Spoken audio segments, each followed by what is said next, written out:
This time on Print from the Past, we leap forward from issue number 1 of Next Generation magazine to issue number 47, with the front cover talking about one of my favorite PlayStation games of all time. I'm glad you're joining me for this particular episode, and we are taking a look at Next Generation number 47 with Reiko Nagase on the cover, talking about Ridge Racer Type 4. There is a big Namco spread here in this particular magazine. The secret to Namco's success, will Tekken 4 be on the PlayStation? The answer, of course, was no. That would be PlayStation 2.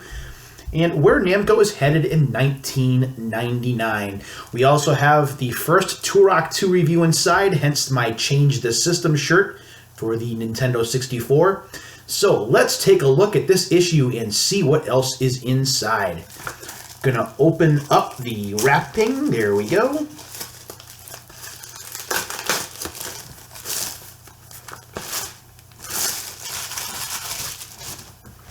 So there is the magazine itself. On the back, we have a small advertisement for Rival Schools, which came to the PlayStation.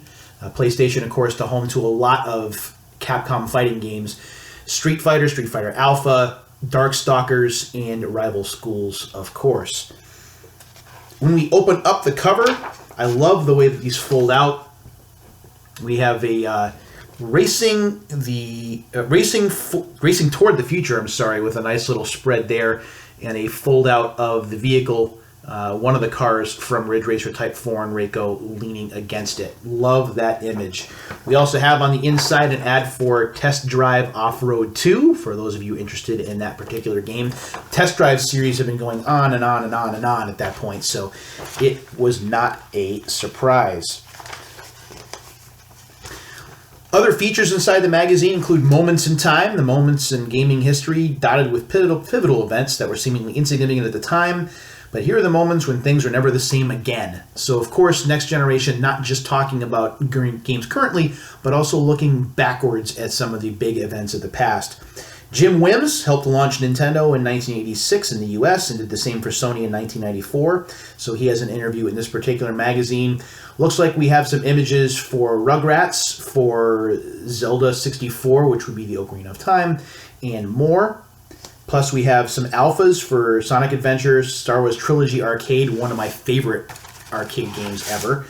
Lionhead Studios is covered here, Jeff Gordon Racing, and more. So we have a lot of stuff to look at in this particular issue, and you can see when I open this up that there is a lot to cover. So we are going to get started.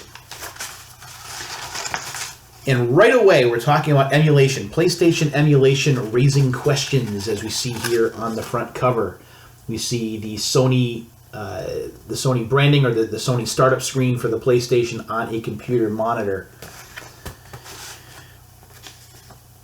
So emulation, just between you and I, it's certainly a gray area. I engaged in using some of it, even though I own the games. I have used some of it for my computer here to write reviews on, to write blog posts on. It is definitely a gray area. I do understand that. You have people arguing in both camps. One camp thinking that it's piracy, the other camp thinking that it's fair to have a backup and to maybe play a better version of the same game. So we're always going to have arguments about emulation, and as you can see, it goes back many years. It is not a new argument. It is something that we've been talking about for a long time. It also shows in this particular story Burning Road from Playmates, in how the emulators, I should say, actually make the game look and run a little bit better than they do on a standard PlayStation. So that's always an interesting argument. Do you play a game in its traditional 360p or 480i or whatever, or do you play on an emulator and have it upscaled and look like it's modern even though it is an older game? So those are questions to be asked for sure. Nintendo releases RAM expansions. So in this particular magazine, again, we're looking at November 1998. So this is when Ocarina of Time came out. This is when Metal Gear Solid came out. This is when Rogue Squadron came out. Talking about Zelda and Rogue Squadron for the N64. And it had that RAM pack with the red top, that RAM extender, that 4 megabytes of extra RAM, which helped at least some games anyway. So that had come out at that time. So we also have an interesting story about fair play here, and our women are playing games. Yes, and you may be surprised where, so we have that article there. And we also have a story here about what if Zelda slips? As Nintendo 64's most important launch approaches, the top brass at NOA remain confident. Of course, Zelda did not slip. Zelda released on time. I have told this story before. I was working at Funko Land when Ocarina of Time launched. We did not get enough copies to cover our paid pre-orders, so that was fun trying to handle that on that rather awful November day, trying to tell customers that the copies weren't in. I had actually given up the copy that I paid for and gave it to another customer who had paid for theirs and wound up getting mine later. That's more an issue of supply than it was with the game not being ready, and maybe demand being a little unexpected, I guess. But it all worked out. Everyone got their copies of the game, and even though I'm not the biggest Ocarina of Time fan, it was still a cool little thing seeing that gold cartridge and the lenticular cover to the game as well. Celebrating Atari. Atari files show up to pay tribute to the company that gave birth to the industry. So there was a World of Atari show in Las Vegas. Bill Kunkel had shown up at the show. There was some Atari memorabilia. That's pretty interesting stuff. My history with Atari, I've talked about that. I'm mostly 2600. After the 2600, I really lost interest. Never owned a 5200. I think I owned a 7800 for like a week, and then it stopped working, and my mom wound up getting rid of it. And I didn't really use any Atari 8-bit computers, so the 2600 was it for me, and I still have a soft spot in my heart, in my mind, for the 2600, specifically for Activision games, but also for Atari's arcade ports like Missile Command and Asteroids. Those really stand out to me. We also have an ad here for the CyberFX 3D headset. So again, at this time, we're still trying to do the virtual reality thing. Whether it really was going to take off or not is another argument, but at least we were still trying at that time. Game Music takes a step forward. As if Red Orb hadn't cashed in enough on the Myst and Riven franchises, although that didn't help them fend off Learning Company takeover, Virgin Records has recently released soundtracks to both games. So in 1998 and 1999, and even into 2000, 2001, game soundtracks, which were primarily held to just Japan, were starting to show up in the US. One of the coolest things that I had owned was a Tekken Tag Tournament full soundtrack that was released. It was like a limited number of those that were sold at Funko Land. I think it was Tekken Tag Tournament, Parasite Eve 2, and maybe like one or two other games. And of course, I was definitely interested in those. Game Music, I've been a big fan for a long time, dating all the way back to the Super Nintendo when I used to record game music onto a cassette tape and listen to it in my car. So that's pretty interesting stuff too.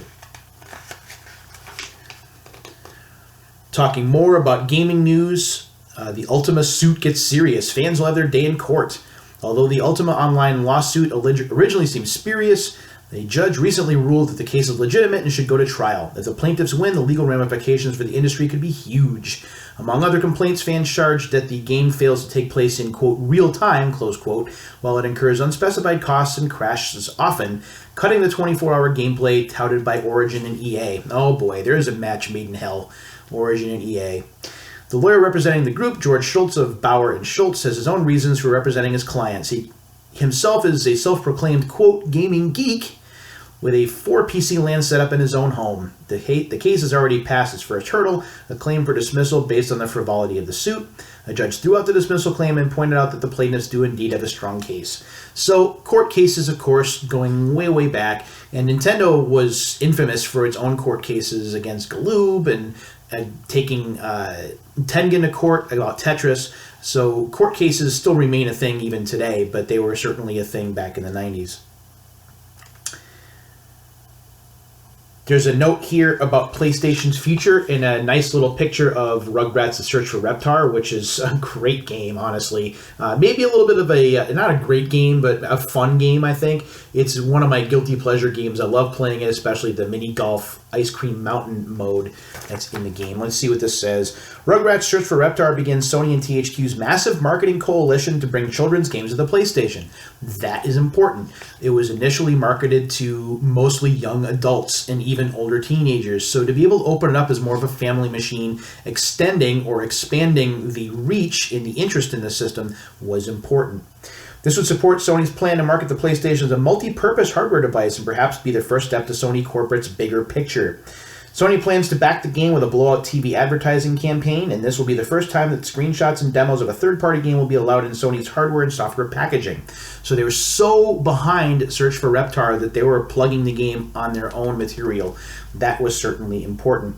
The game, based on the popular TV series, should appeal to 7 to 9-year-olds and will release by the holidays. By the way, 7 to 9-year-olds, that's not entirely accurate. There are older gamers that liked the game back then and certainly do like the game today. Sony's claimed that the PlayStation has a long life ahead of it. Now remember, this is 1999, so it still had at least 2 years left before it started to fade. So 24 months is a fairly long time. And according to one inside source, the group working on the next platform isn't in any hurry. Well, that's not true. The new PlayStation would be out in about a year's time, or a year and a half's time. So that's not true. What else do we have? We have an ad for Urban Assault. Am I Dead? So why am I dead, I should say. I think that might be PC. What else we got? Will Congress kill internet tournaments? In August, Congress nearly passed an appropriations measure containing language taken from Senate Bill 474, which was designed to regulate internet gambling. Some of 474's language probably would have outlawed the running of web-based video game skill tournaments with cash prizes. That could kill the type of promotion that Incredible Technologies is already doing with Golden Tee Golf. The National Amusement Network and several arcade video factories hope to follow suit next year. Thankfully, that was not a thing, which is good, because Golden Tee really took off from that point on. Midway woos arcade players. Arcade video game factories are increasingly concerned about home video eating away at arcade game profits, so they're looking for creative ways to make these markets reinforce each other instead of compete. Midway Games recently executed 2 different methods to exploit the consumer game market and beef up the appeal of its new NFL Blitz 99 arcade game. The 99 version features Create a Play option with which you can design a wild play on the N64 version. This is one of the cool features. Then save it on a smart card and take it back for play on the arcade sequel. That was a very cool thing, designing your own play at home and bringing it to the arcade. The link between arcade and home, or home and arcade, was certainly something not to be trifled with, and I thought that was really neat. This month in history, so we look at some interesting things that happened in November. November 1st, 84, Cornerstone, a database program, is announced by Infocom at a New York City press conference. It eventually fails and marks the end of an era of quality text adventures. November 17th, 92, so November 17th was Sonic Tuesday. We talked about Sonic Tuesday earlier this month. Next Generation is born in November 1st, 1994. November 24th, 94, Sega launches its second 32-bit system in Japan. The Saturn promises to be even more powerful than the 32X. Well, yeah. November 27th, Next Generation Online officially launches in 1995. And then November 22nd, 1996, Nintendo declares a 62% U.S. share of the Next Generation game market. The self-tabulated data is derived from the first 6 weeks of launching the N64 game system in the U.S. Many experts believe the figure includes the existing share of Super Nintendo systems already on the market for years. Let us be real. The N64 did not beat the PlayStation anywhere when it came to sales. It just did not happen. As much as Nintendo wanted to think it did, and had a very decent launch for the N64, that never materialized. The PlayStation was always in front, pretty much from start to finish, and that's not really a debatable thing.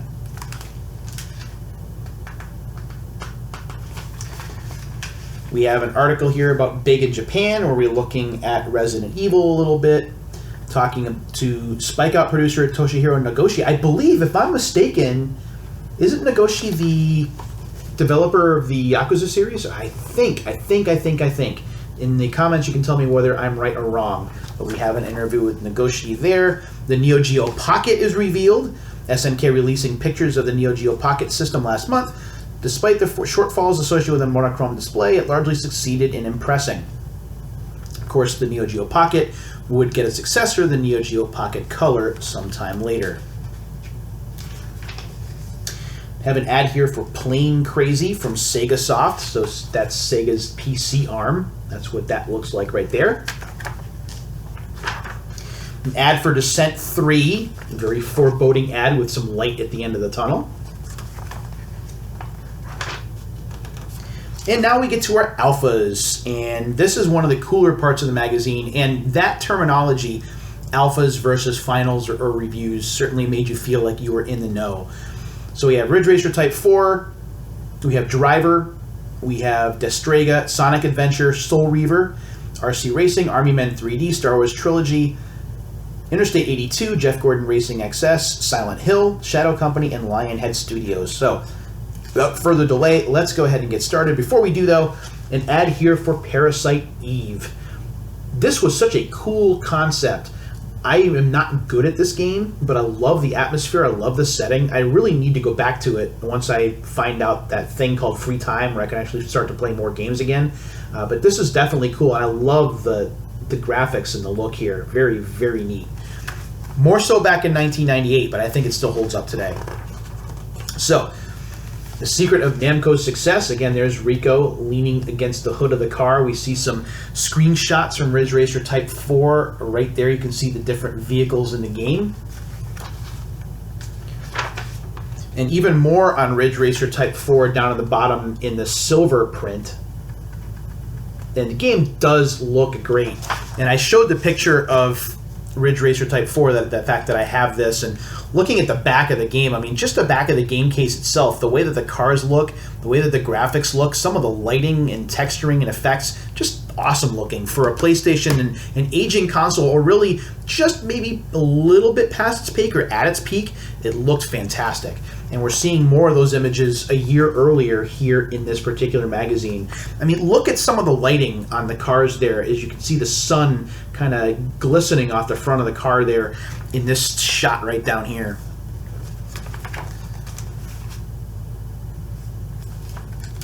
We have more images of Type 4 shown here. And again, you can see some shadows. You can just the lighting effects in the game and the way that the cars look, just so much ahead of what we had seen in other Namco racing games to that point. It really was a standout.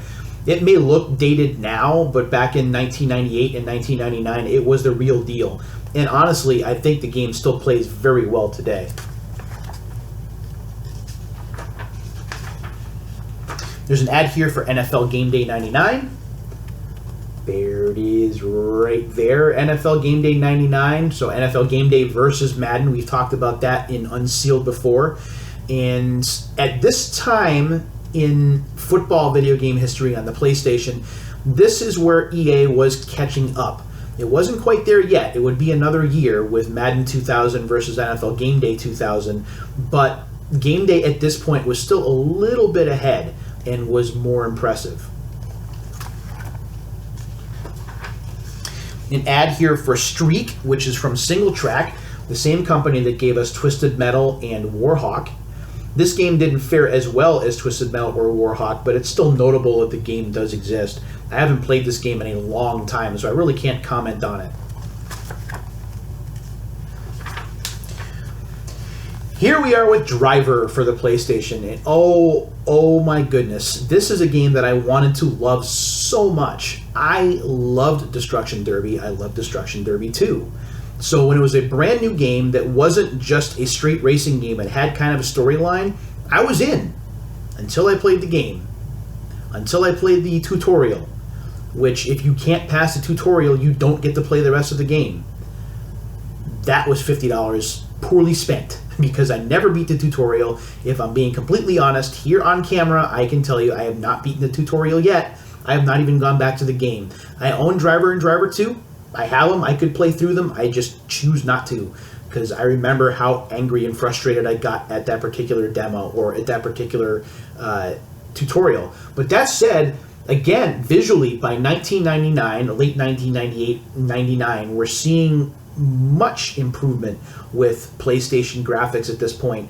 And Reflections, which is the studio that developed Destruction Derby and also Driver, was showing their skill with the PlayStation hardware and what it could do with it.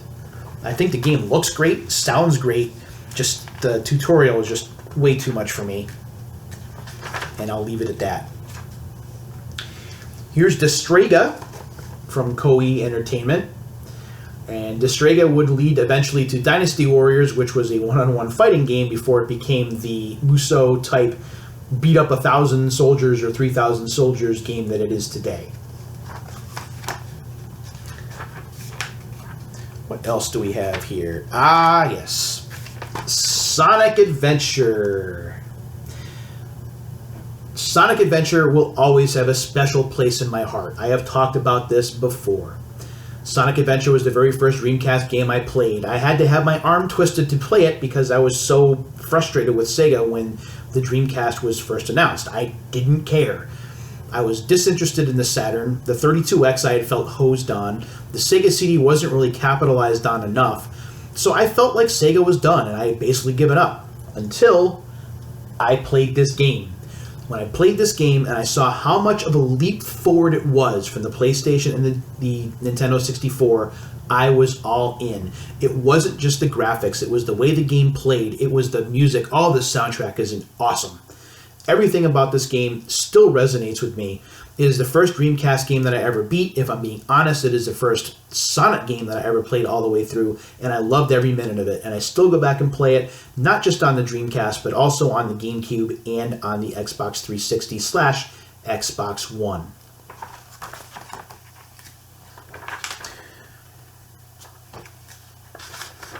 Legacy of Kane, Soul Reaver, which would be coming out not just for the PlayStation, but also the Dreamcast sometime later.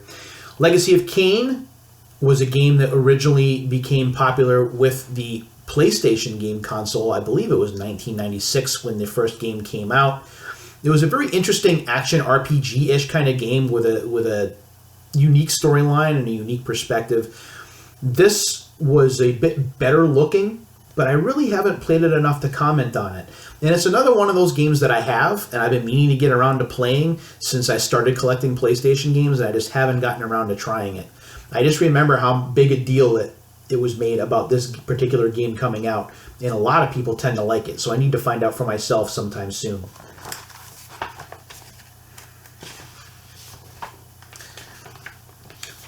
We have a 2-page spread for Turok 2, The Seeds of Evil, right here.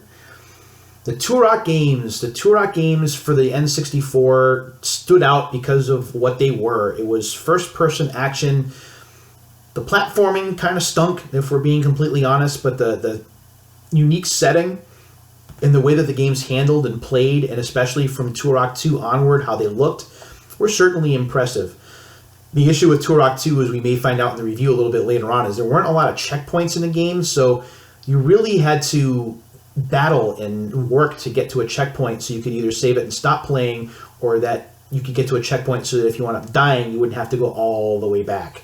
Still, I love this spread. It's got that vicious, violent look to it, and at the same time, you can see some of the screenshots. It looks pretty good for an N64 game.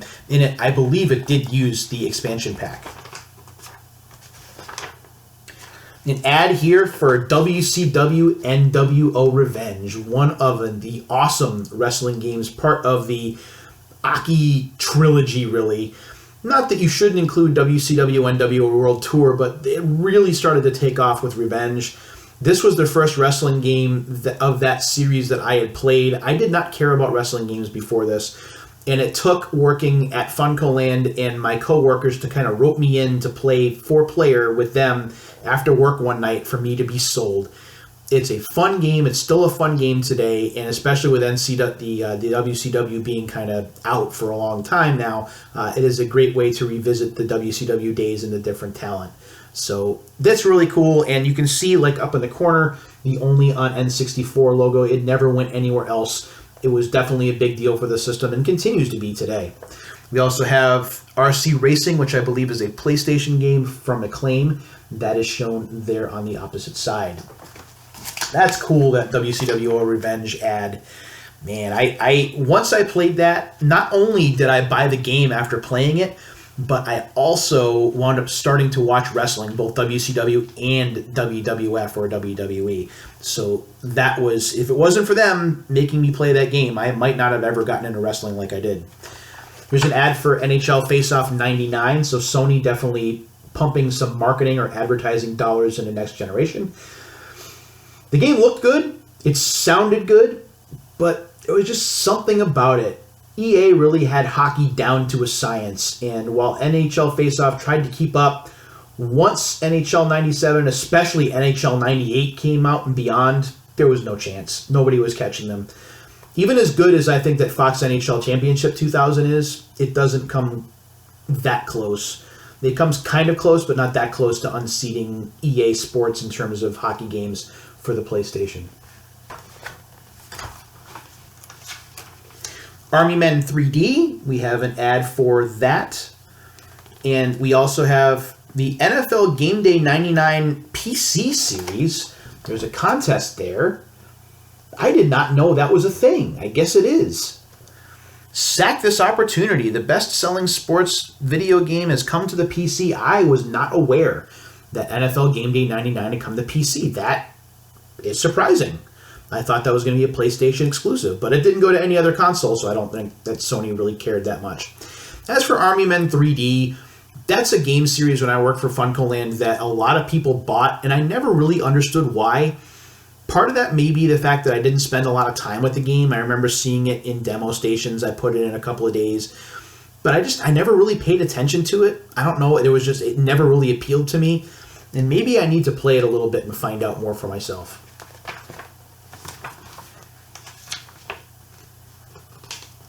What else do we have here? We have a pair of Kemco ads for the N64. We have Knife Edge. And we have Top Gear Overdrive over here. Knife Edge, I think, is a rail shooter. I actually have it, and I've been meaning to play it.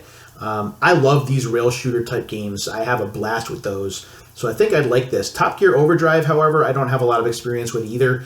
The Top Gear games that I'm most familiar with are the ones for the Super Nintendo, which are okay. I especially like the music in those games.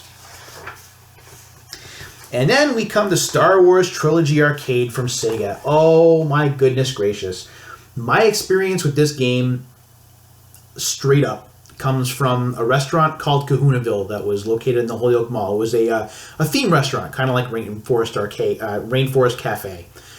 And they had not only dining in like a big bar area where they had like the cocktail kind of bartenders that would flip bottles in the air and everything, but there was also a big arcade, and Star Wars Trilogy Arcade was in that arcade. And I spent so much money on that game, and it's all about memorization, really.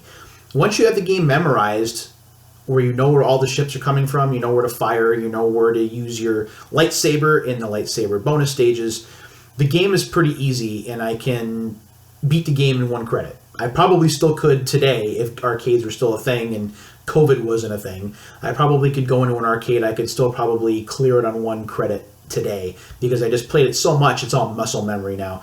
But if you look what it looks like for 1998, 1999, that's really, really impressive. And we never saw a home version of the game, probably because the graphics were that good. And also you needed to have that flight stick yoke kind of thing. Everything just worked the way that it was, and it's one of my favorite arcade games of all time. If I'm looking at all the Star Wars arcade games, the Atari ones, and this one here, this one wins. Star Wars Racer from Sega is also a close second. And I love Empire Strikes Back from Atari games too, and that just blows it away. At least in my opinion, it does. Return Fire 2. Return Fire 2? Return Fire 2. I love the original Return Fire for the 3DO. I own that. I have Return Fire for the PlayStation, which is a port. We saw a lot of 3DO ports for the PlayStation. I didn't know that that was a thing.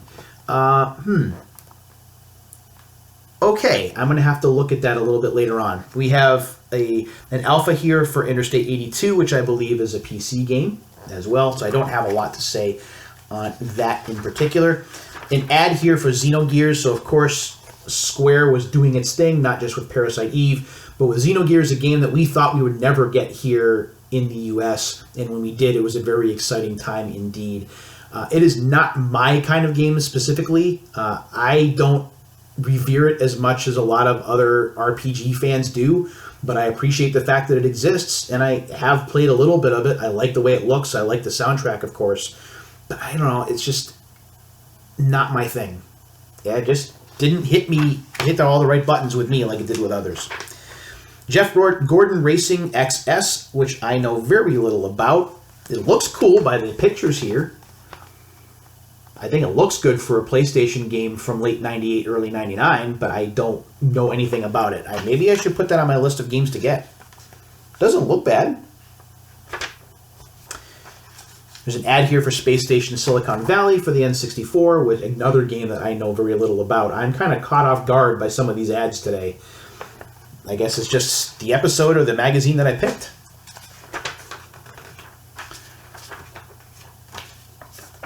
You have the subscription card. Use it always when you're reading a magazine. Use it always. Fallout. You have an ad here for Devil Dice, and then a look at Silent Hill. Silent Hill, fans love that game, like survival or horror games, or a combination of the two. They love that particular game. I've never played it. I know. I got to turn in part of my gamer card there because I haven't played it, but I really haven't. But I definitely appreciate the fandom behind the game, and the setting is certainly very good. And I know that Konami, back when in the PlayStation days, they were on a bit of a roll between Castlevania and between the Silent Hill games. But I haven't played it. I know, don't boo me. More Sony sports advertising from 989. This one for NCAA Game Breaker 99. Game Breaker 99 and NCAA Football 99, much like Madden 99 versus NFL Game Day 99, was still a little bit in 989's court, but this is when the tide began to change, and once we got to the 2000 sports year, it was definitely shifting in EA's favor. Still, I like these ads. Definitely got that athletic, almost campus-like feel to them. Shadow Company Left 4 Dead. I don't know much about this. It's for PC, so unfortunately my PC knowledge is very narrow, but there are some screenshots for that particular game. He practiced on a PC, so an ad for Quake 2 for the N64, the PlayStation, and I believe it was also available for PC.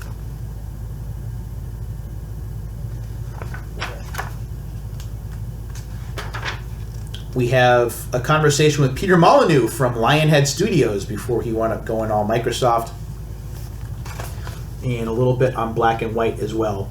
I don't have a lot of experience with Lionhead games or with Molyneux himself. I think the only game from him that I've played, or games from him that I've played, are the two Fable games. But part of that is just because I'm not a PC player, and although there have been console ports, they're really not the way to go for those particular games. I think Populous is another one that's one of his, if I'm not mistaken.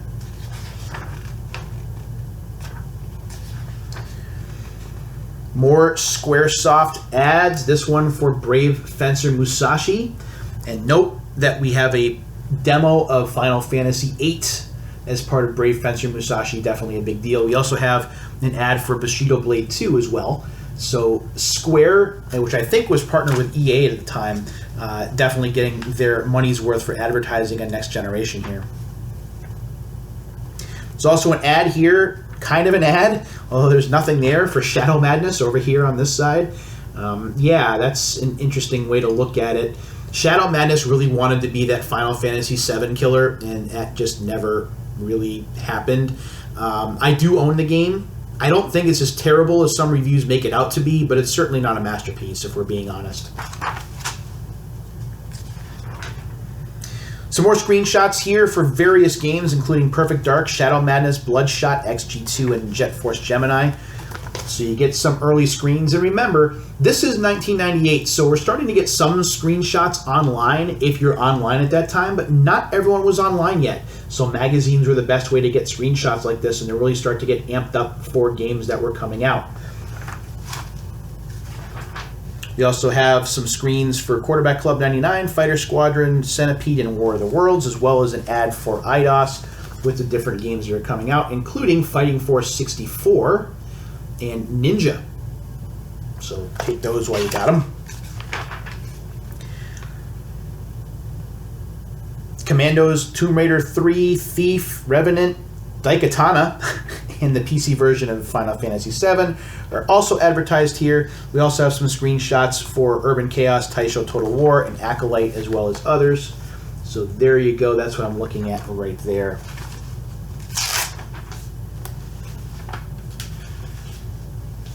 Have some screenshots of Blue Stinger, as well as C3 Racing for the PlayStation, and the obviously Blue Stinger is a Dreamcast game. When we got the Dreamcast at FuncoLand, we got it with two games. We got it with Sonic Adventure, which we played all the time because that was a family-friendly game, and we had Blue Stinger, a game that we played mostly after the store had closed, and it was definitely interesting. Definitely worth a playthrough just for the giggles, but certainly not the best foot forward that the Dreamcast would have. Moments of truth. So we have some incidents and dates here that are listed. 1980, pizza delivery. The moment. Toru Iwatani finds his gaze attracted by a partially eaten pizza and creates one of the most important characters in game history. Y'all know what that game is. That would be Pac-Man. Came from the partially eaten pizza. Nolan Bushnell, launches the game industry with a series of fibs. And that was in 1972. That's the year I was born. I tend to think that it is not a coincidence that I'm a big video game fan and I was born the same year that Pong became a thing. So that is pretty cool. The birth of Mario in 1981. Talking about Donkey Kong, of course. So those are just some of the dates that are listed in this very cool mini article here.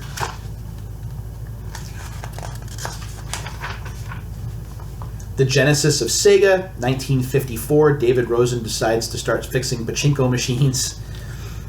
The stab in the back, 1991. Nintendo cancels Sony's CD-ROM add-on for the Super Nintendo. Yes, that was a pretty big deal, as we all know. We talked about this with the last look at Next Generation magazine, how the falling through of that agreement between Nintendo and Sony led to some trouble for Nintendo as the PlayStation became very big.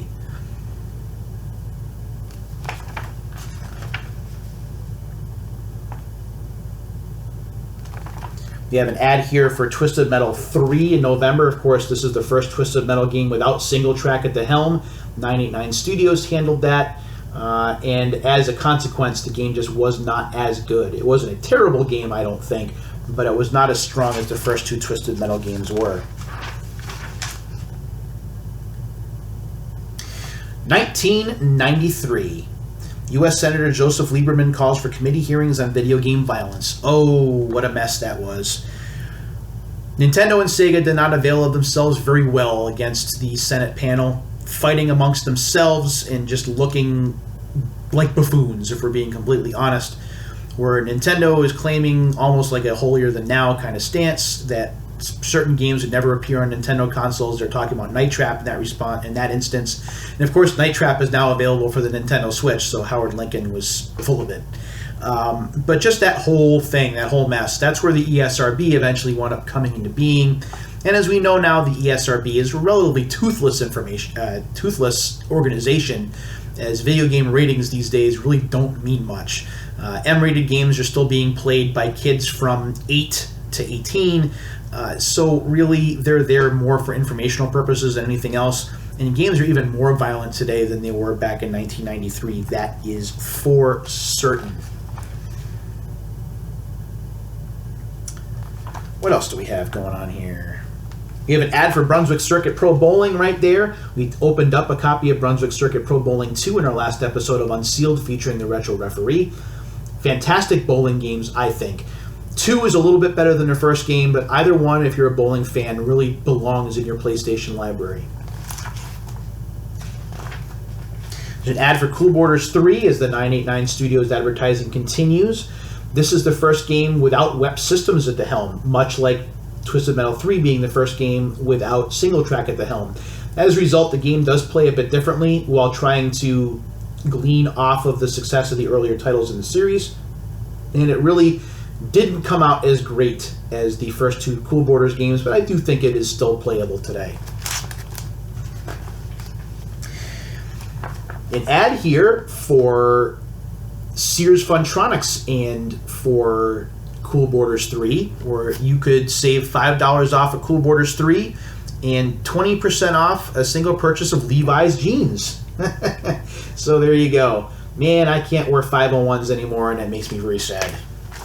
501s, of course, the button fly jeans, which were very popular for a time. There is a conversation with Jim Wims here that I'm not going to read all the way through. That would be something, if you have the magazine, you can take a look at. Or I believe Retro Mags may have this scanned so you can read it. But their interviews are definitely worth reading when you get the opportunity. EB World Hot Picks. We have Tomb Raider 3, Legend of Zelda Ocarina of Time, Metal Gear Solid, and Pikachu. Not Pikachu, Pikachu. Pikachu. Oops. It was 1998. We really didn't know what Pokemon was yet. So that's kind of funny. We also have ads for the holiday season, the Nintendo 64 system, the PlayStation system. PlayStation was $130. The Nintendo 64 was also $130, and we see the different games there. Spyro the Dragon, Crash Bandicoot 3 Warped, Twisted Metal 3, Gran Turismo, and on the other side, Cruising World, F-Zero X, GoldenEye 007, Diddy Kong Racing, NBA Courtside, NFL Blitz should be in there somewhere, but it's not. A very exciting time to be a video game fan in the holiday season of 1998. Even more games to look at here for both consoles. Of course, the big one, see Thrill Kill up there for the PlayStation. That game would wind up being canceled, so any kind of advertising for Thrill Kill is always fun to look at today. Golden Nugget for the N64, Command & Conquer for the PlayStation. Have some game show games and board games for the PlayStation as well. A bunch of EA sports games and other sports games for the N64. Just, if you were a video game fan for the holidays in 98, you were set. Let's take a look at some reviews. We have reviews of Turok 2, Spyro, Rainbow Six, NFL Blitz, NFL Gameday 99, Madden 99, and more. So a full 2-page layout of Turok 2, The Seeds of Evil, are here in this magazine. It does get 5 stars out of 5. I'm not going to read the whole review to you or even any of the review to you, but it does get 5 stars. I think back then it deserved the 5 stars. Whether it holds up as a game today remains to be seen. There was like the PC version of it, or a new like reimagining of it that was released for the Switch, for the Xbox, the PlayStation, and PC. I have not played that one. I've only played the first Turok, but still notable that we have Turok 2 here. And the tagline for the review says that Iguana and Acclaim follow up their N64 smash hit with a much improved sequel. So if they liked it like that, maybe I need to go back and play it again. There's a review of Spyro the Dragon here, or just called Spyro, lovingly called Spyro there. It receives 4 stars out of 5, though at times too cute for its own good. I don't know if I buy that.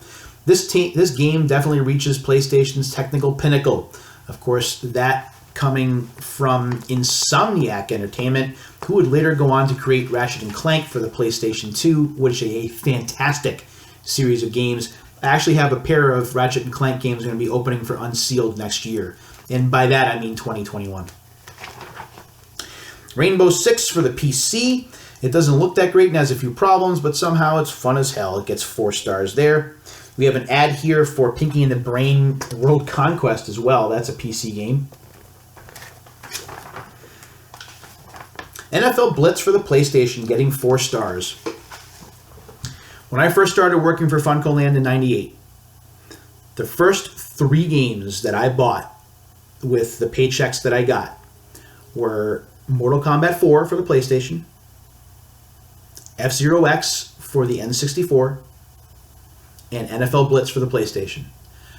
NFL Blitz was a game I had to own. And I did wind up getting both versions. I wound up getting not only Blitz for the N64, but also for the PlayStation, as I mentioned.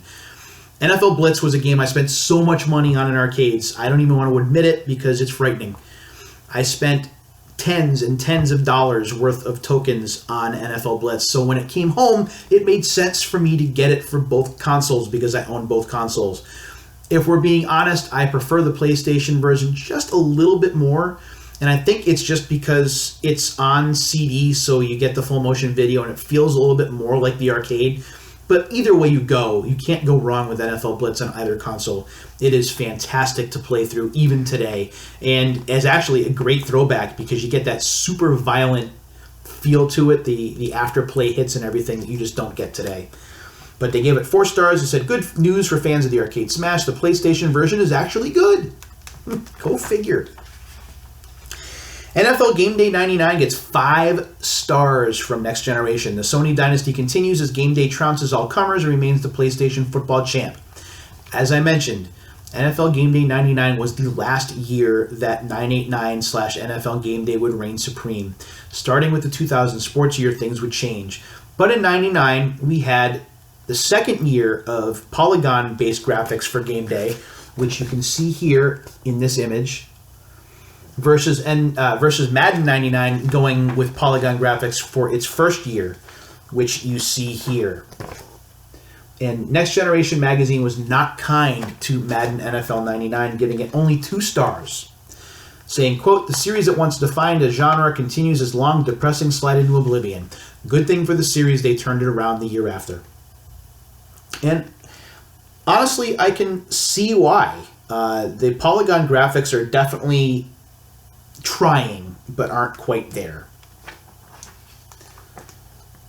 We have Golden Tee Golf for the PC, and you also have Golden Tee Golf for the original PlayStation as well, a game that I'd like to talk about in a future episode of Repeat, because it's a lot of fun to play. And that's another game that I spent tons of money on, was Golden Tee Golf, and hammering on that trackball as hard as I could. Space Bunnies Must Die, which I think is for the PC. I think. That's what we got there. As well as some reviews for... we have reviews of GT64, Virtual Chess 64, and Batman and Robin for the PlayStation. A game that is considered one of the worst of all time. Rerez has done an episode of Just Bad Games about it. Triple Jump has done one of his worst games ever pieces on Batman and Robin. And James and Mike Mondays did a great take on Batman and Robin as well. The game is bad. It looks okay, but everything else about the game, while the ideas are good, just execute poorly. And it gets 2 stars in this particular magazine. Devil Dice gets 4 stars. Heart of Darkness for the PlayStation gets 2 stars. Mega Man Legends for the PlayStation gets 3 stars. Team Losi RC Racer gets 1 star. That's it. Trap Gunner for the PlayStation gets 4 stars, and I believe that game is now getting up there in rarity. And WWF Warzone for the PlayStation gets 3 stars, and I think that's where it belongs. I probably would give it more like 3.5, but that might be nostalgia talking. And that is just about it. We do have a list of all of the reviews that Next Generation has done, and they're all over here in this column. I'll kind of look at that a little bit later on as this video is running long. Man, there are a ton, but by issue 47, that is understood that there are going to be a lot of games that Next Generation has covered.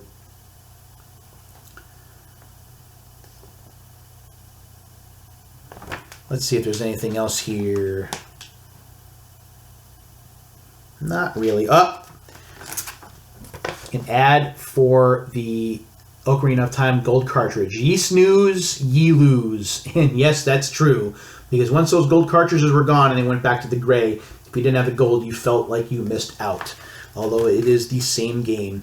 Don't blow thy only chance for a limited edition gold cartridge. Get thee to a participating retailer starting October 24th, 1998. Reserve thyself a copy whilst supply lasts. Rejoice and be glad. Zelda, have ye what it takes.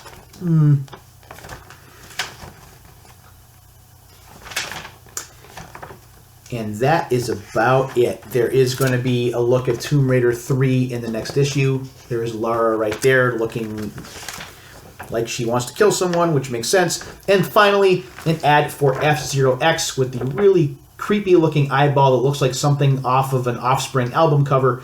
And F-Zero X is a fantastic game. As I said, it's one of the first games that I bought when I started working for FuncoLand.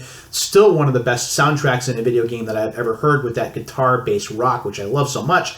And the fact the game moved at 60 frames per second was definitely an awesome deal. So, that is a look at Next Generation number 47 as we approach the 50-minute mark in this episode of Print from the Past.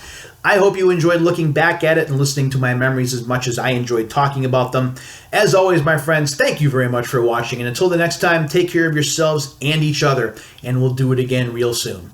Take care.